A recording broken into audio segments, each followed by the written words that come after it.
audio on demand from Vision Christian Media. Exploring faith and the future. Neil Johnson and Bible teacher Dr. Camille Majdali.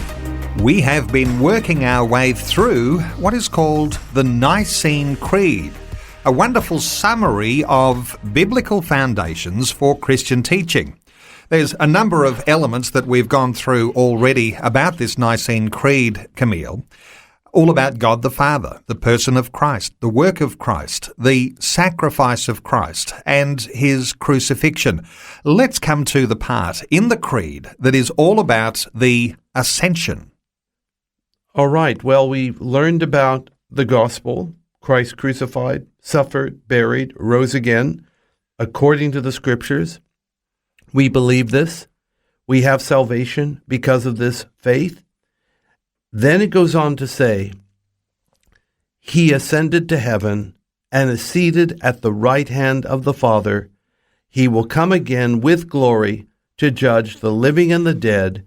His kingdom will never end. Very beautiful, very powerful, very true, very glorious. So yes, we acknowledge that this same Jesus, who died for us and rose again, ascended to heaven 40 days after the resurrection. And where is he, Neil? According to the Scriptures, he is seated at the right hand of the Father. I often refer to God's throne room as the epicenter of the universe.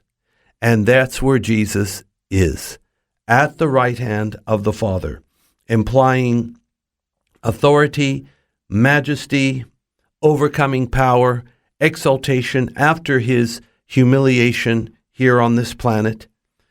So that's where he is. And I believe this phrase, seated at the right hand of God or right hand of the Father, is used possibly up to 17 times in the Scripture. So it's very, very important because it's very, very emphasized. Jesus Christ at the right hand of the Father. Think of, for example, the 110th Psalm. The Lord said to my Lord, sit at my right hand until I make your enemies your footstool.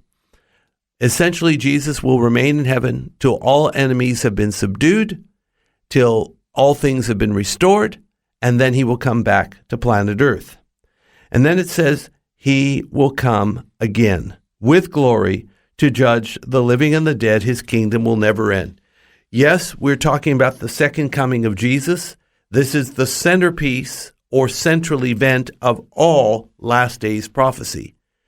All prophecy is focusing on its culmination with the coming of Jesus to this planet.